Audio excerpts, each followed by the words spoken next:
Pacific In the and the blackness Atlantic, before dawn, and somewhere barely a beneath month the since the heaving start gray of their skin war. the Atlantic, a German How much U-boat damage hangs will suspended these- in silence. The engines are cut. The lights are dimmed to a blood-red glow. Men stand motionless at their stations, listening to the metallic pings of Allied sonar echoing through the hull like a hammer tapping on a coffin lid. Depth charges detonate in the distance, then closer, the concussion slamming into steel, rattling gauges, cracking nerves. The captain's jaw tightens as dust drifts from overhead pipes. This is no longer just a campaign for shipping lanes. In World This War is II, vengeance. This is the phase of the Subsea Battle weapon. of the Atlantic that German propagandists would quietly describe as the Führer's answer to humiliation, and Allied sailors would come to know as a season of relentless, calculated reprisal. This is Hell Below, Episode 2, Hitler's Revenge. To understand the fury driving this escalation, we must return to the strategic shock that shook Berlin.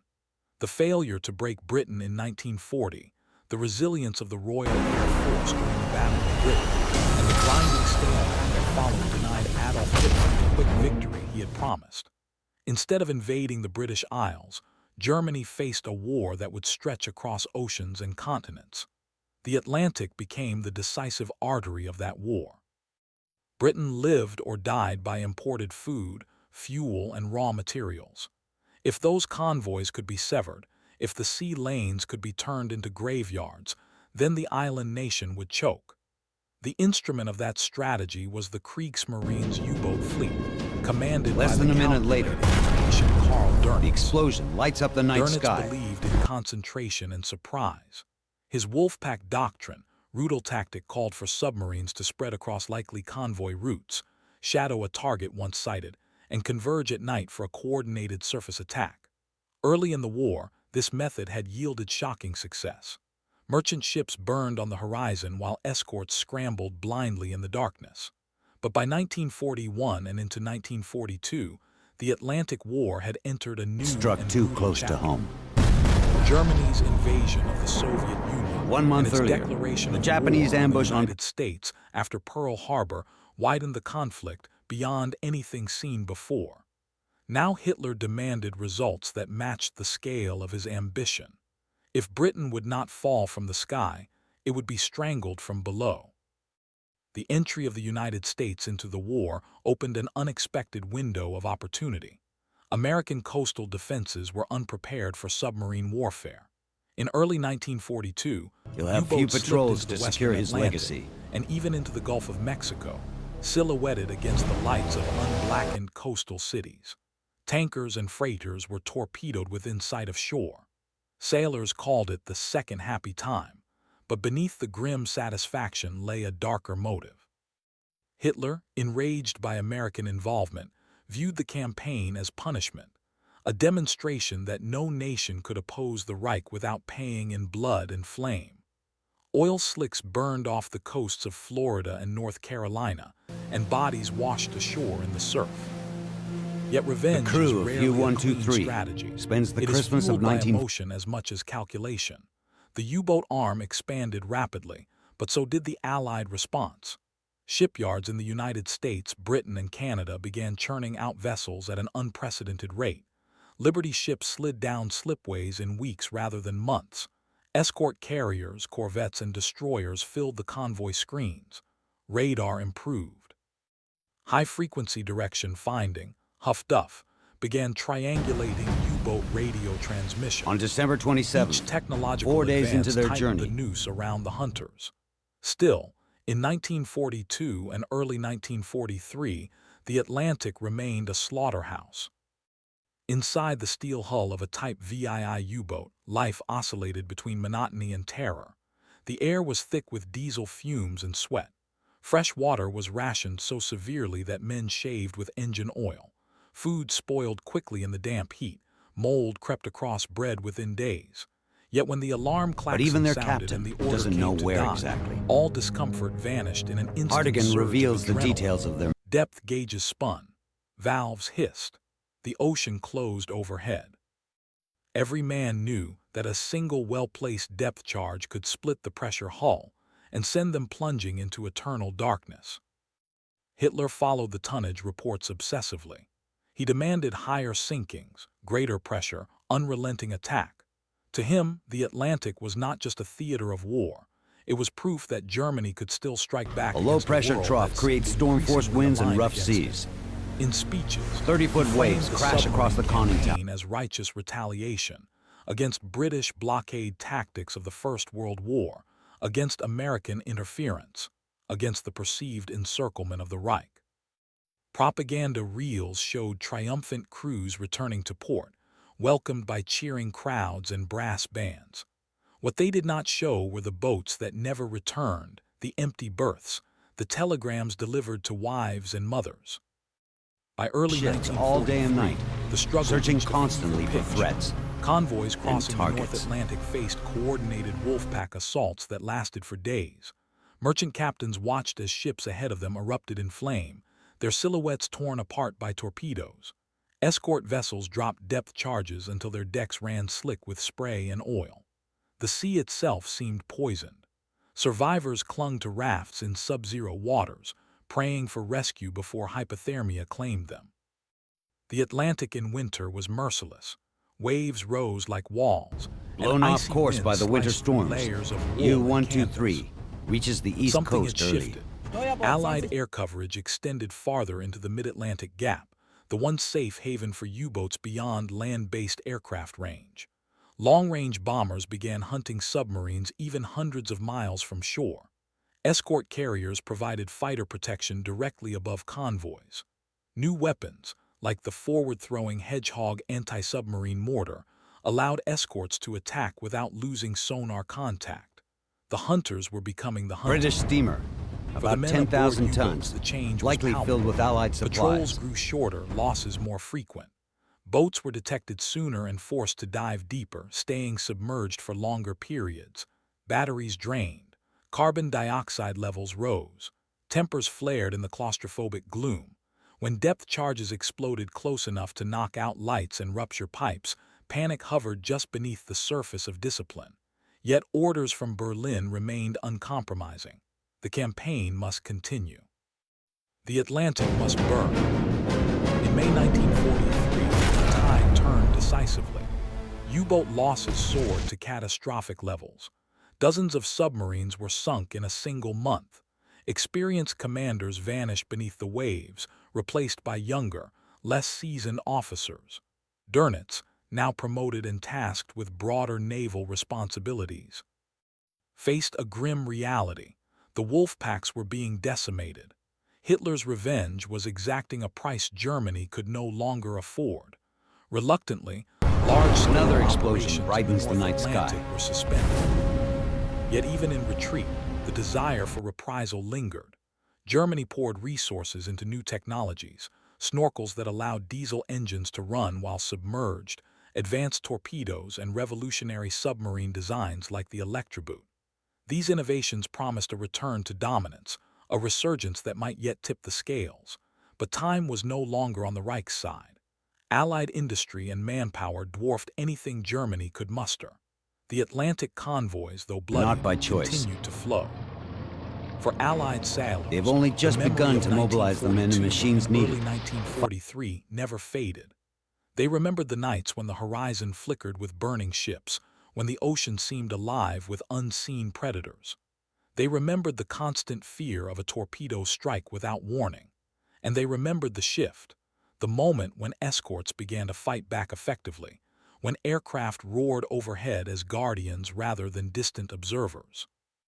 The Atlantic was still dangerous, but it was no longer a one-sided nightmare. For Germany, the U-boat You need a arm lot of became both communication symbol and between the sacrifice. submarines. It embodied defiance, technological prowess, and the ruthless logic of total war. But it also consumed tens of thousands of young men in a campaign that ultimately failed to achieve its strategic goal. Hitler's insistence on vengeance through maritime strangulation collided with the industrial and scientific might of the Allies. Steel met steel beneath the waves, and the ocean kept its dead without regard for ideology. As This Rear Admiral 1944 Andrews appeals for approached and Allied resources forces to defend the prepared for eastern liberation seaboard, of Western Europe, knowing that more the U-boats Atlantic are sea coming. lanes were more secure than they had been in years. Troops, tanks, fuel and ammunition crossed in vast numbers, enabling operations that would open a second front and accelerate Germany's defeat. The U-boats still prowled, still struck when opportunity allowed, but they no longer dictated the tempo of the war. The initiative had passed irrevocably to the Allies. In the end, Hitler's revenge in the Atlantic became a story By sinking of two escalation small and freighters on adaptation. January 13th, It was a brutal near the contest Newfoundland of coast. innovation, endurance, and willpower. It demonstrated the terrifying effectiveness of submarine warfare and the equally formidable capacity of coordinated industrial nations to counter it. The Atlantic campaign did not end in a single dramatic moment, but in a gradual erosion of German capability and hope. And so we return to that silent submarine, deep beneath the waves, listening as sonar pings echo closer. The captain knows the odds have shifted. Above him, an Allied escort maintains contact, circling patiently. Depth charges are set. The ocean holds its breath. In the next seconds, history will tilt again, towards survival or annihilation. The steel hull trembles as explosions detonate nearby, and in that violent concussion lies the final truth of Hitler's revenge. In seeking to drown his enemies, he consigned thousands of his own sailors to a cold and unforgiving grave. The Atlantic in 1943 did The not most explode sophisticated into a electric single torpedo in the climactic Nazi battle. arsenal. It rotted from within. They're 23 After feet the long. devastating losses of May, when U-boat crews began to whisper that the ocean itself had turned against them, the German High Command faced an uncomfortable reality. The wolfpack tactics that had once terrified convoys were now predictable.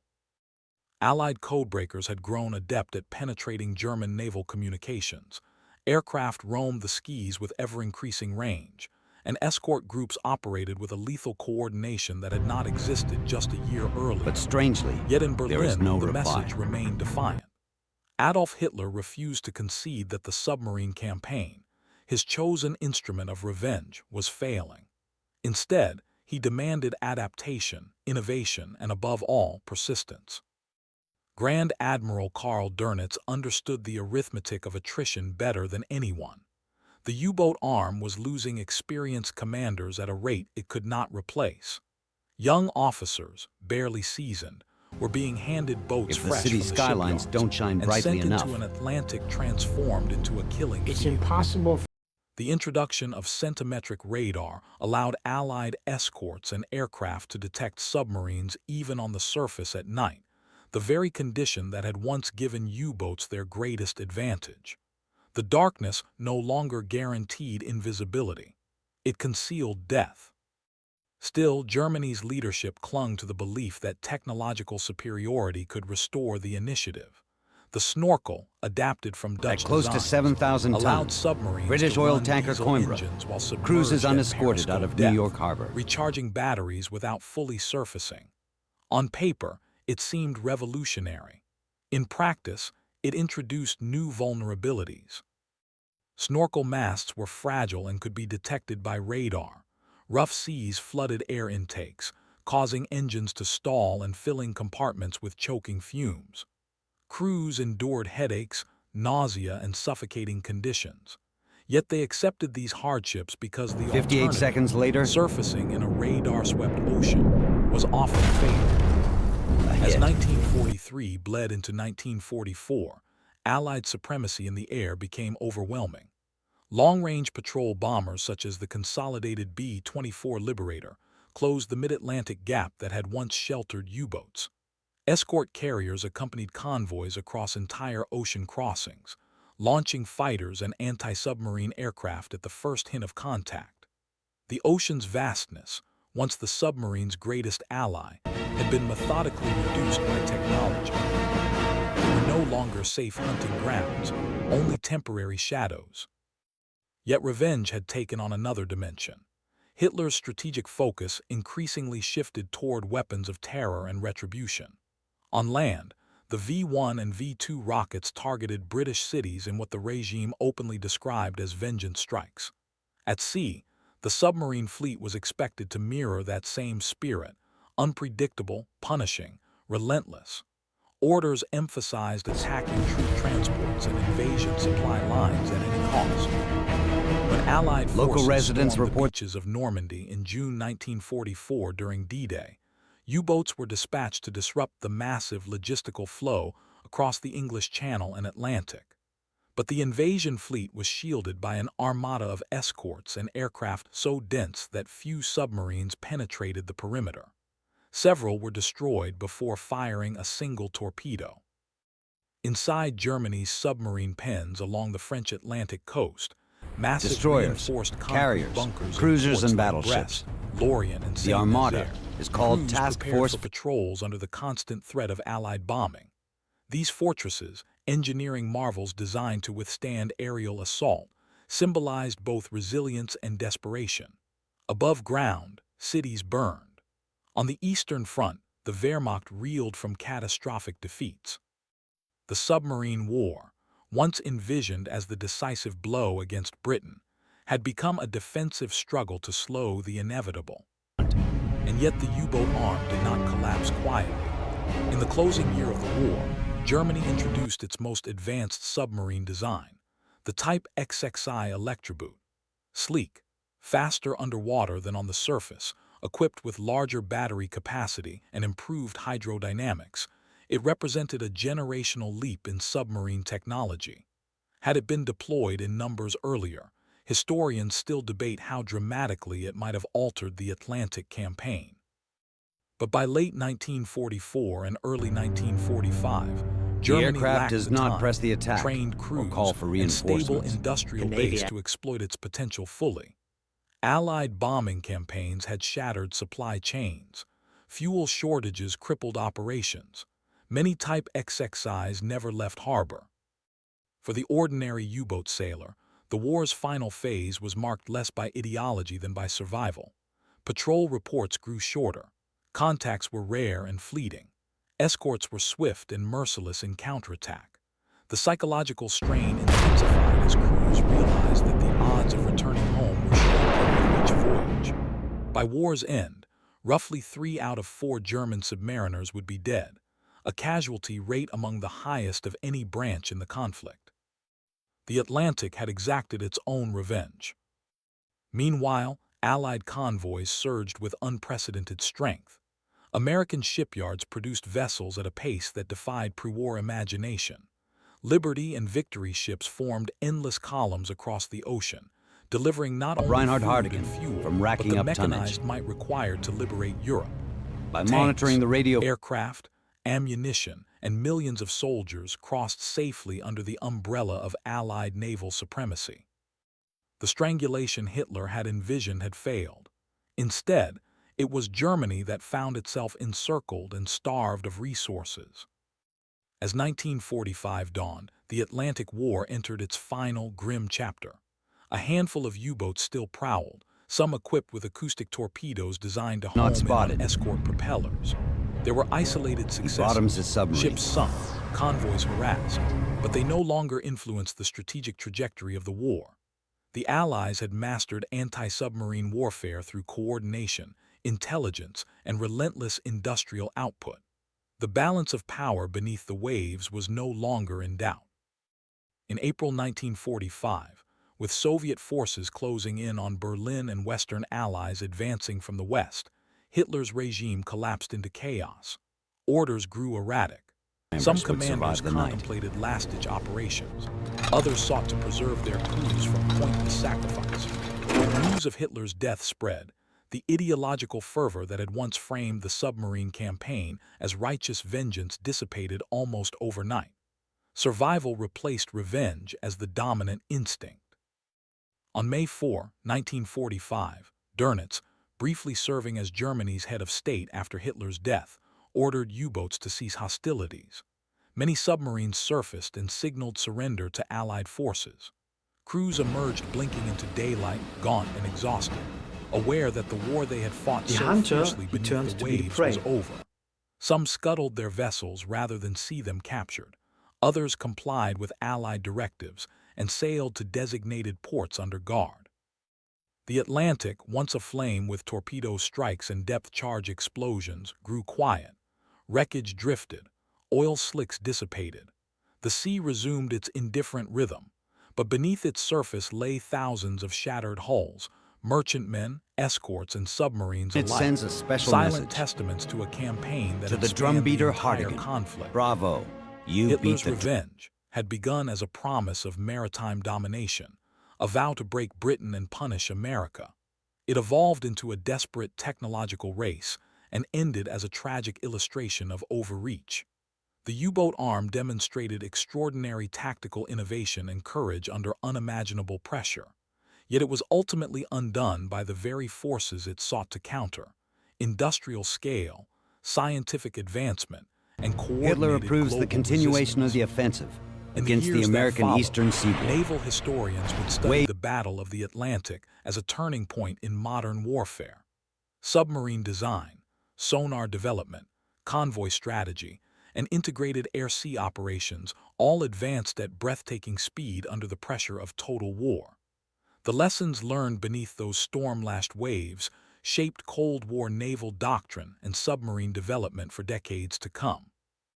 But beyond strategy and technology, the human dimension lingers. Shipping in the summer In the of cold 1942. Atlantic depths rest young men who never saw their 20th birthday, U-boat who attacks on the endured East Coast. claustrophobic patrols and crushing fear, who believed, rightly or wrongly, that they were defending their homeland. Their adversaries, merchant sailors and escort crews, faced equal peril in service of a cause that would ultimately prevail. The ocean does not distinguish between them. It keeps its silence. As we close episode 2 of Hell Below, the camera drifts downward through dark water. Shafts of fading light dissolve into blackness. The silence A causes corroded the conning service tower and sacrifice emerges of from the the sailors gloom, and their families its iron to be cross largely barely forgotten. visible beneath layers of marine growth. Around it, the skeletal remains of a convoy freighter lie twisted and still, hunter and hunted, locked together in eternal stillness. Hitler's revenge, conceived in fury and executed with ruthless determination, ended not with triumphant conquest, but with a submerged graveyard stretching from the Arctic Circle to the Gulf of Mexico.